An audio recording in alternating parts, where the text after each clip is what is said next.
Good morning mga B! How are you today?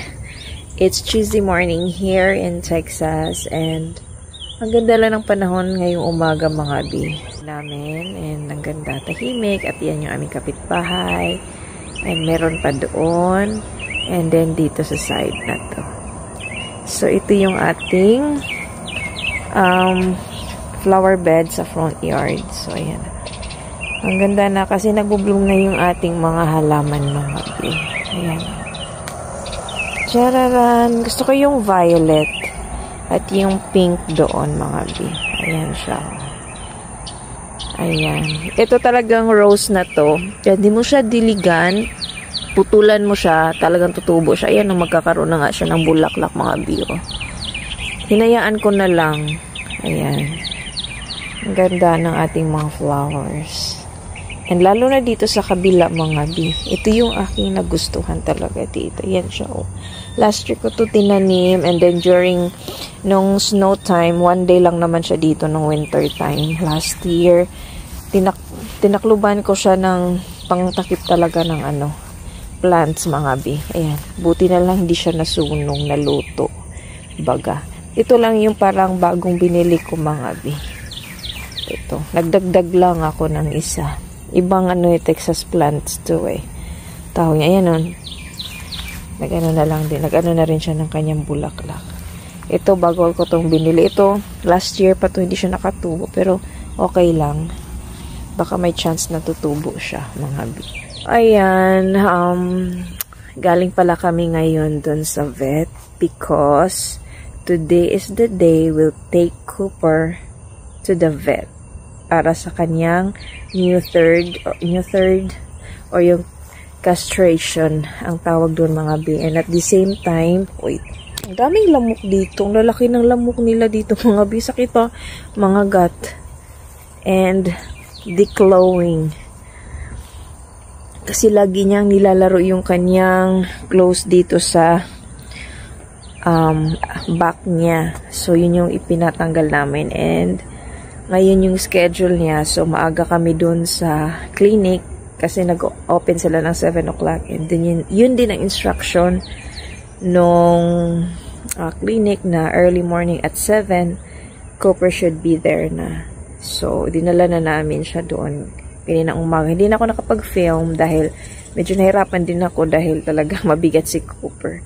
Imagine, nung namin siya kung ilang pounds na siya, 86 pounds. So, ayun. He's taking care of naman ng maayos doon sa staff ng clinic. Dito lang din siya malapit kung saan ko dinala si Max dati. Itong nakaraan lang.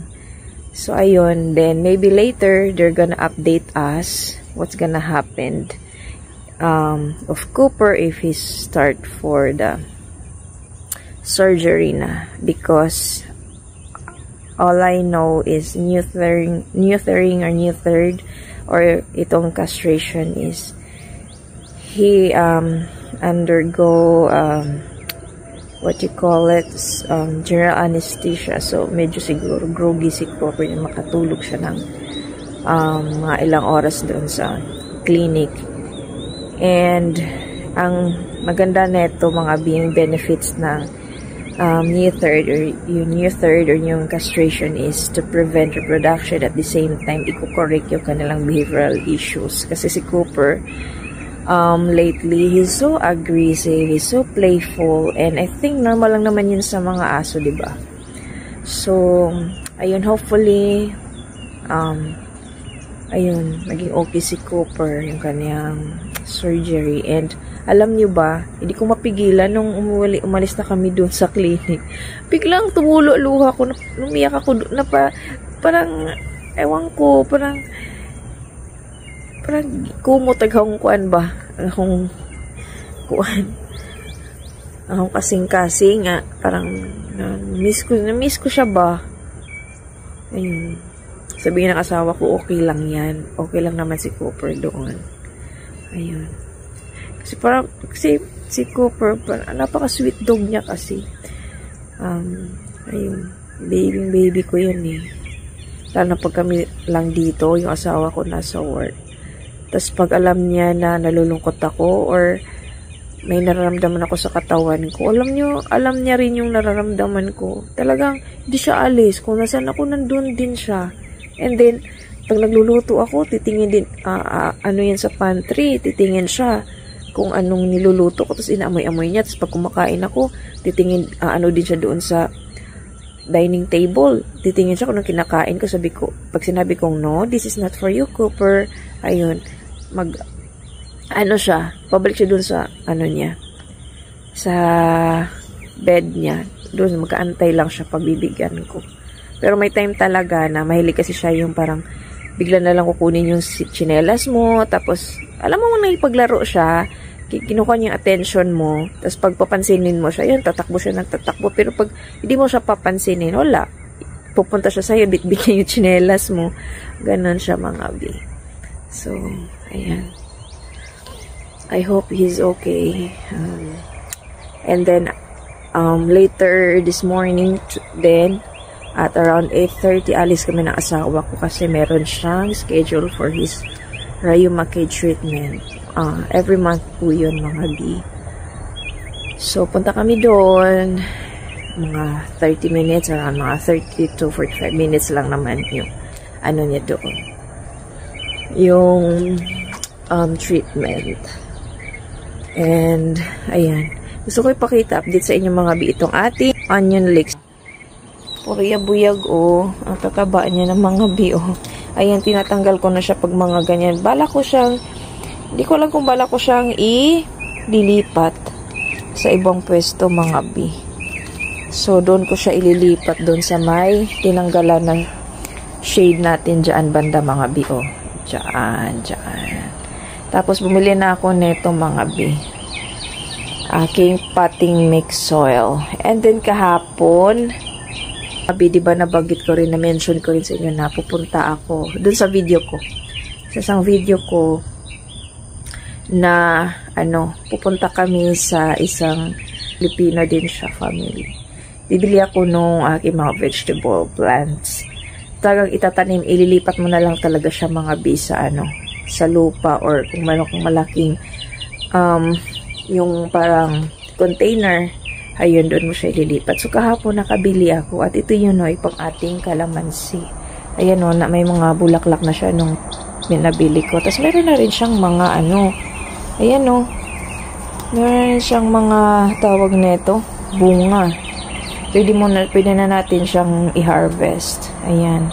Masarap to pag magpiprito, yung pang sausaw. Tapos, ito yung nabili ko rin. Bumili ko ng malunggay. Ililipat ko rin to sa lupa mismo, mga bi.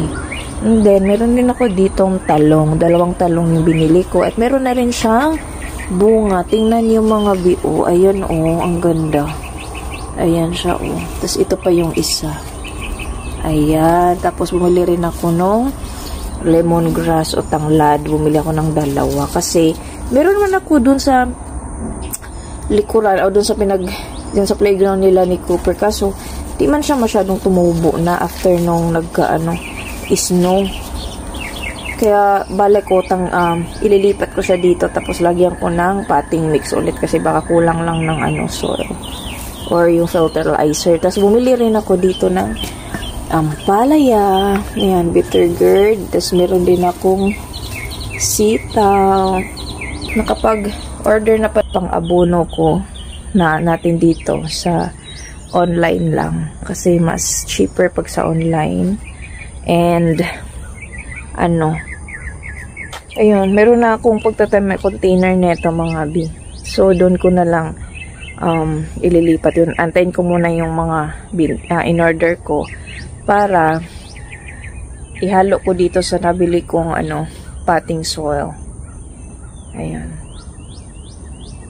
Ay, para at least hindi na ako makatipid na tayo sa mga bi. Sa tawag na ito.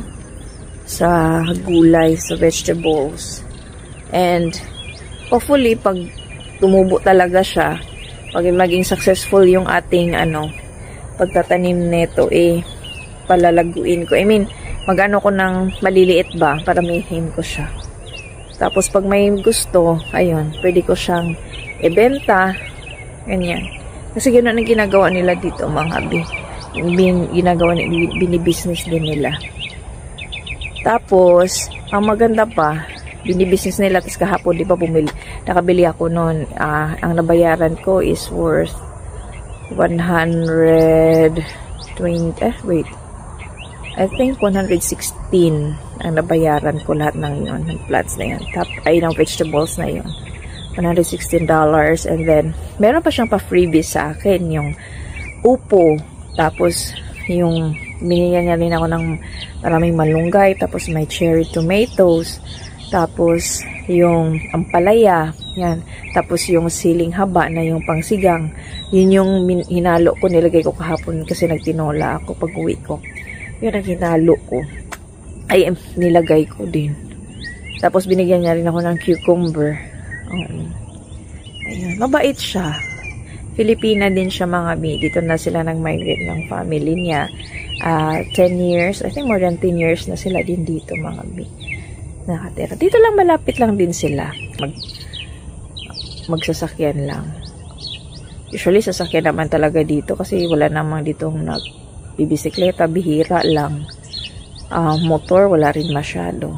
Kaya ako, gusto ko nga rin sanang matuto mag-drive na. Kaso minsan tinatamad man ako, or sabi ko nga sa husband ko, siguro matuto na lang ako mag-drive pag meron na akong car or truck dyan sa garage natin. Kasi kung magpa-practice lang ako tapos wala rin ako sasakyan, makakalimutan ko rin. So, ayun. Parang mamotivate din ako pag may sasakyan na dyan sa garage na mamomotivate na ako na mag-aral, mag-drive, ganyan. So, ayun. Sinabi ko sa kanya yun. Yun lang yung ano ko. Para, yun lang yung idea ko ba na kasi gusto niya rin ako matuto na rin mag-drive. So, ayun. Tapos, para pag mag-apply ako ng work, madali na lang din sa akin, you know, kasi marunong ako mag-drive. So, pag just in case, pag medyo malalayo, konti yung yung applyan ko, ganyan, makakapunta ako. Ayun. Pero, sa ngayon mga hindi ko muna rin yan, pina-priority masyado kasi kailangan ko pang tawag nito, mag-exam din, and then kuha na ang driver's license. Pero, ayun lang muna. So, ayun mga pasok muna ako sa loob dahil kakain muna ako ng breakfast ko. Then, after, gora na kami ng asawa ko dun sa hospital ko saan yung kanyang treatment. So, yun lang muna for na mga update ko kayo. Bye! Paalis na kami mga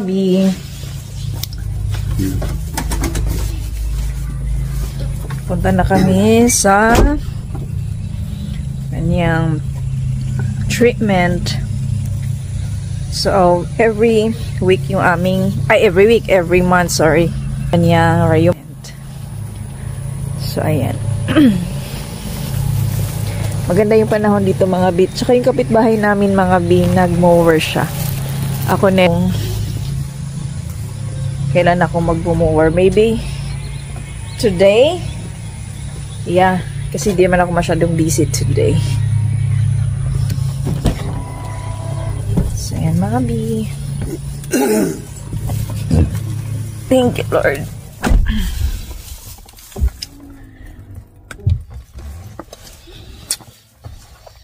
Mayroon pala ako ng dark chocolate na Cadbury. Kasi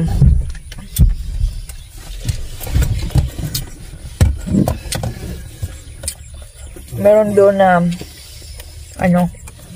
hindi ko napansin, parang pagbili ko siguro yan, na-scratch yung kanyang packaging, pero kinain ko lang yung may sa part, yung walang, hindi na-expose.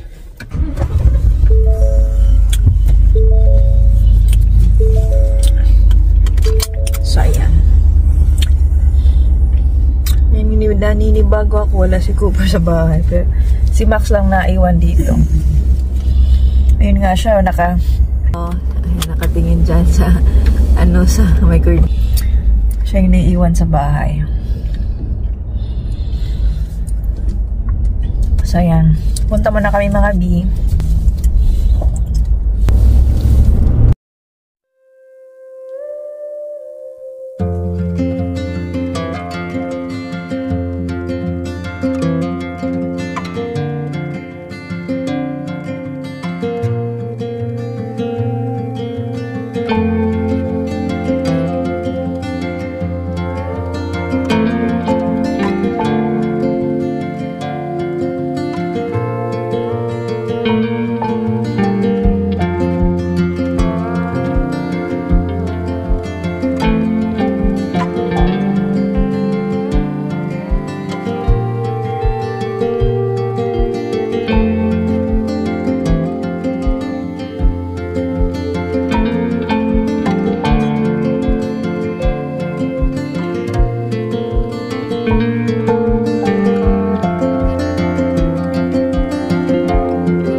So, andito na tayo mga B sa hospital. So, on the way na kami sa loob. Pero hindi na ako makapag-film din doon mga B kasi bawal. So, hanggang dito lang ako sa may lobby area. Pwede ako makapag-film. So, ayan. Yan si husband. Ayan siya. So, yeah. But I think 9 o'clock his appointment. Meanwhile, Mga B, andito pala ako sa Home Depot dahil tumitingin ako ng stick para sa aking halaman. So palabas na kami mga B. What's that, babe? Ah, yeah, off lotion. I need that. Do you have it? Yeah. This what you're using? This doesn't smell like it.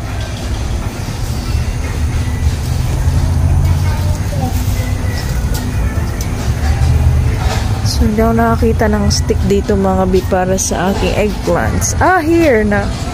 Here you go. Wait, which one to pick? This one. What do you think? How much is that? $6? Or break over. or maybe this one. These singles. How much is single? $3. I think this one is a bigger because my $10. That's 4 sticks. it's not too big, my love. Mga B, ito lang yung need ko pala. Stick para sa aking eggplant and sa aking calamansi. No. Time up with. What is it? Like this one? Yeah. Yeah.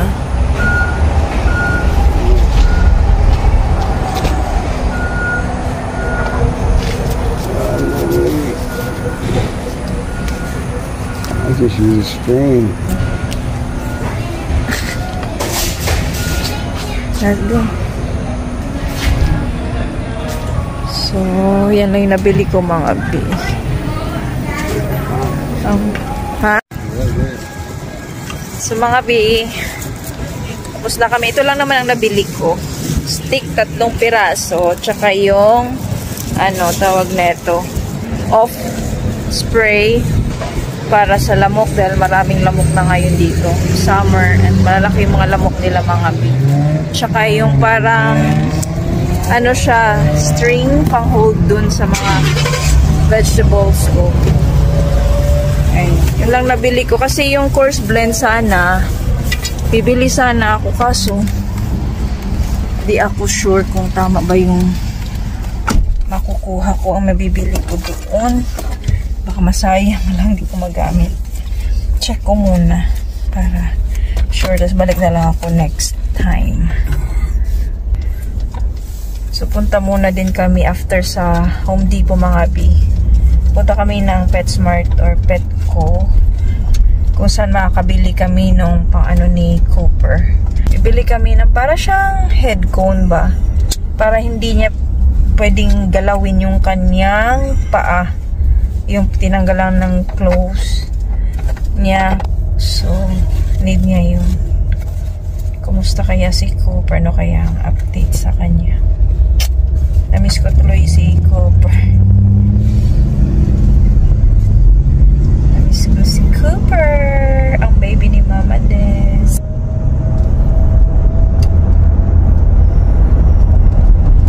Ang ganda ng ano, ng clouds, ng ulap.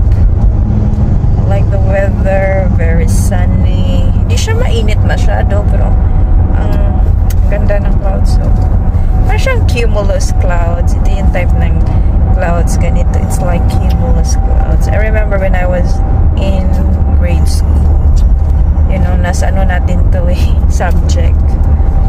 Ayan mga B. Sana hindi umulan today and I have much time makapag-mower ako. Because this coming Friday, Thursday, I'll be the one, and my husband he needs to go back to work. Supposed to be mga B, bukas yung balik niya sa work, kaso yung kanyang truck hindi pa niya makuha kasi nasa dealership. Dinala ulit namin yesterday dahil nagka-problema. And then later, late afternoon yesterday, tumawag yung dealership na sa Wednesday pa niya makuha yung sasakyan.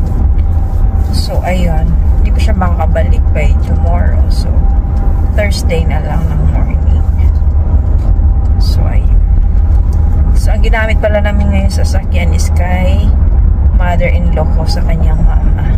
Since yung mama naman yun, nasa bahay lang yun palagi. Minsan lang yun umaalis pag may appointment sa kanyang doktor, or if she needs to go to the grocery to pick up some stuff there.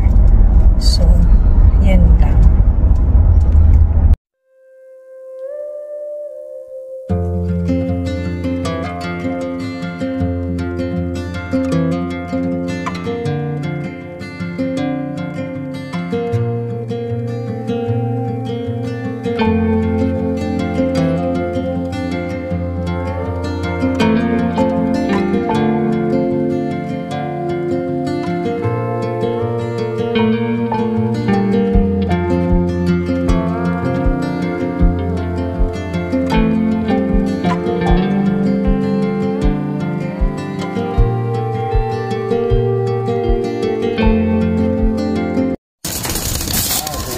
So, we went here in Kroger's, guys. Muna, hindi kami dumiretso muna sa Petco. So, bumili muna kami ng ilan. Bumili muna ako ng water. My gallons of water. Kasi wala na akong stock sa bahay. So, ayan. So, ito yung pinamili namin, Gatorade. Tapos, yung aking gallons of water. And for my spaghetti and ano ba to? Electrolytes ko. So ito lang yung pinamili ko mga ayan. Yung asawa ko na lang yung nag-discarga. Ayan siya mga bi. Ayan, tulungan na natin siya para madali. Higaan ni Cooper. So dito pala kami nag-grocery sa Kroger.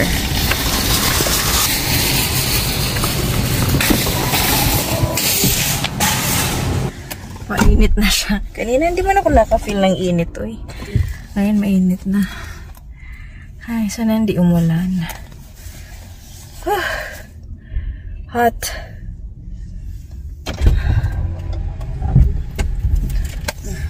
So, ayan. So, meron ako dito. What's this, babe? Copy. A copy of what? Key, front door. Oh, nice. Nagpa-duplicate pala din kami ng ano ko, key ko para sa front door namin mga bi dahil ano, wala akong spare noon. Asawa ko lang meron. Ayun. A few inches later.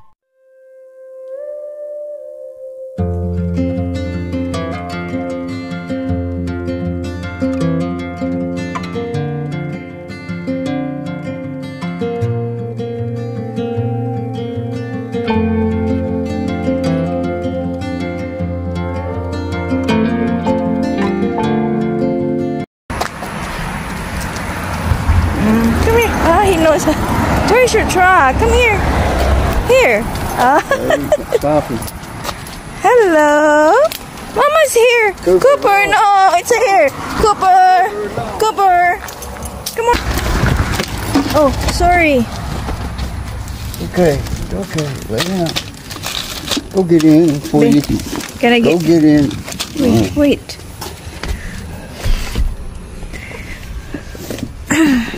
Hello. I miss you, Bugboy. Cooper. Hello. You okay?